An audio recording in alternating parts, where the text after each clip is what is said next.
Hey YouTube, Israel, shalom, shalom.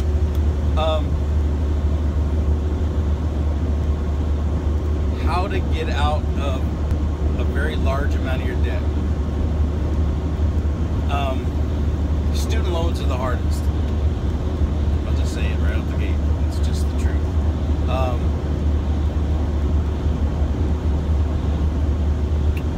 Every year you're allowed a free credit report, okay? So what you do is you petition, call up, Google the phone number, go on to Experian, TransUnion, Equifax. Those are the three credit bureaus. You go on there, and once a year they allow to give you for free your credit report. Only one time. The only other time you're allowed a credit report is if you apply for credit and you are declined. You can apply for that. They're supposed to show you why. Obviously, they're supposed to send you a letter, and you can get your credit report, if I'm not mistaken, unless that's changed since I was involved in doing all this. And once you do that, okay, so you go get your once a year free credit report. You get all three credit bureaus, right? And there shall come with them, that's funny. And what will come with them is dispute forms on the back. I think you may have to actually ask for them sometimes. But get your credit report for you first. And there's dispute forms. Some you can go online and actually print out the dispute forms. Let me tell you something about this. It's there to dispute the validity of the debt.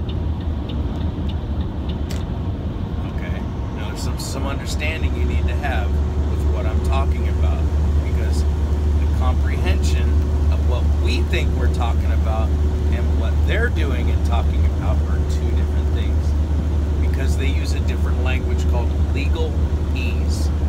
It's law language. This language, its dictionary, is a Black's Law Dictionary. It gives you the real meaning to the terms that when they use them in their venue and in their context, they mean something very different than you perceive. So when you say things, the simplest thing is when you say you understand something. Do you understand these charges that I've presented you with or that are brought against you? You're thinking, do you comprehend? Are you getting what we're saying? They're saying, do you stand under and agree with and basically admit to what we're saying? And you go, yeah, I understand. You basically say, yeah, I'm guilty. I did it. You're absolutely right. You're correct. 1,000%. See, that's deception. That's wicked as hell. And that's this system. So, without going too far off on tangents here, you have a dispute form. Now, there's something called HJR 192. Google it. Trust me. HJR 192. House Joint Resolution 192. It's the remedy that we have because they took all the money from us. They took the gold from us. They took the gold from us, real money, gold and silver. They took it from us, and actually it was like threatened prison. You're going to jail. We had to turn in our gold and our silver. See, this generation of people, most people watching this video don't know that, don't remember that by any means. Not saying everybody, but most people. And there's nothing, don't kick yourself in the butt for it. It's just, we're destroyed for lack of knowledge and because we're rejected. So if you don't want to hear this, you can just keep on going or just disregard this video. But if not, take good heed. Listen.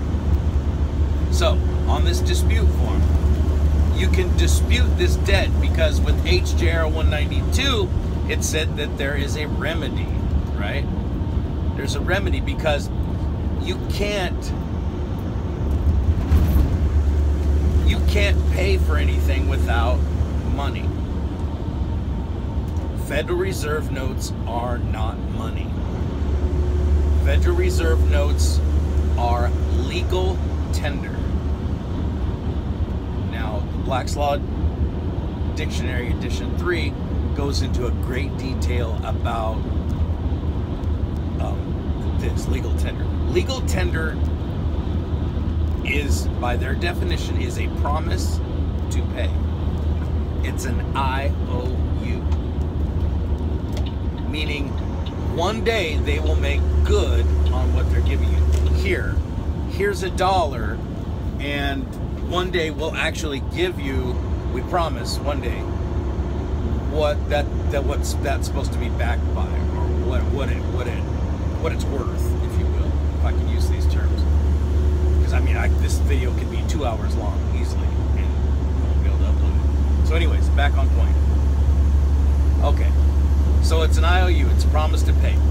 They say, since you have no money, HJR 192, since we took your money and you have no money to pay for anything, right? You have no money to pay your debt in a debt-based society.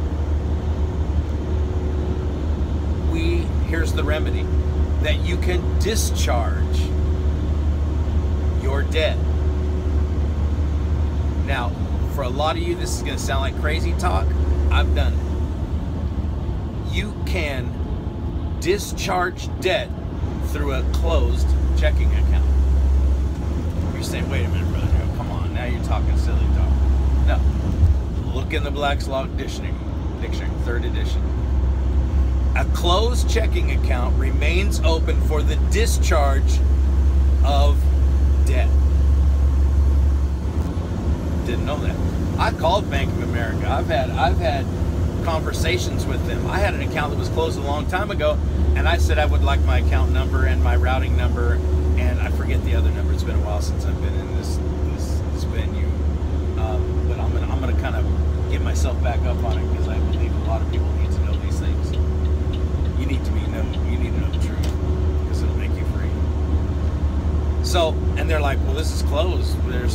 No. I said, no. I told them straight up. I said, you and I both know. I said straight up to them, you and I both know that a closed checking account remains open for the discharge of debt. They got really quiet, and they said, do you work for a bank? And I just laughed. No, ma'am, I don't. I'm just very well informed. I've done my homework. So, account that was closed years ago, they ended up giving me the account number, the routing number, and I forget the other number. I'm gonna give that to you. So, to make a long story short, also, what's going on here, right? That debt isn't yours. Hear me again.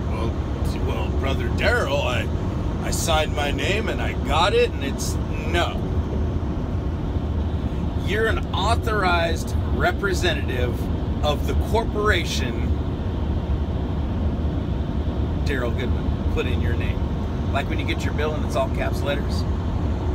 That's because that's the corporate fiction that was created with your birth certificate. By the way, look at the bottom of your birth certificate. It's a bank draft. That's money. It's a bond. My bond is worth over $800 and something million. I've looked it up on the stock market, and I have found it, and it is being openly traded. We're slaves. That's our little title. But it's for our corporate fiction, not our person. Also, there is a public side to you and a private side to you. The private side to you can use your Social Security number along with the bank routing number that's on the back of your Social Security card. You hear me? To discharge your debt.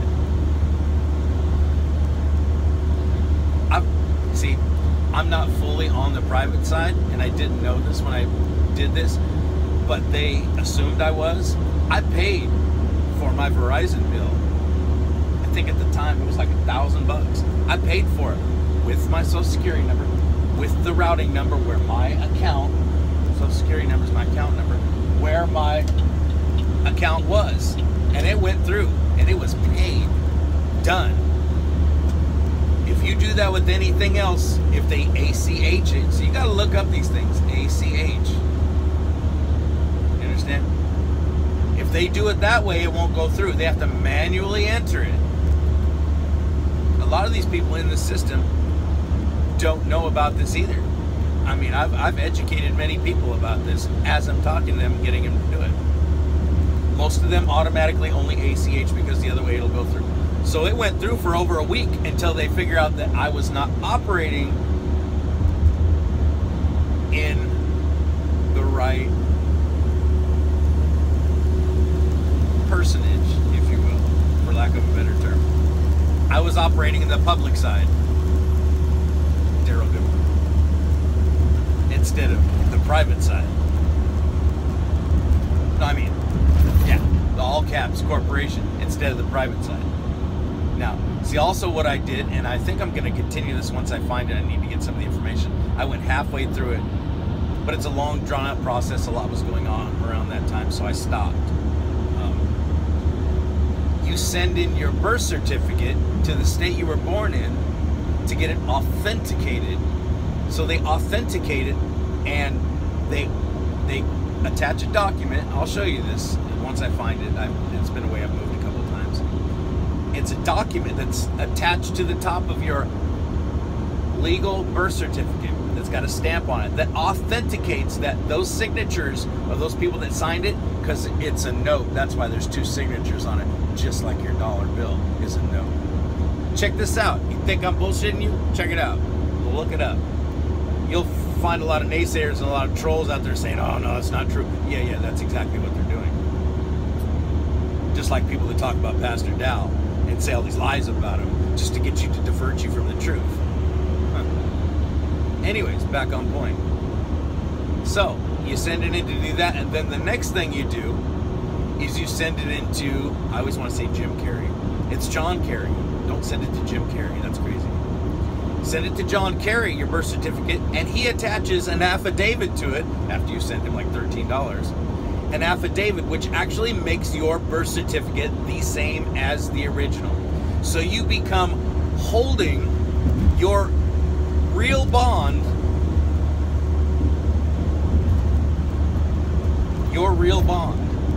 not just a certified copy of it. I'm going to go more into detail on this on another video. Shalom.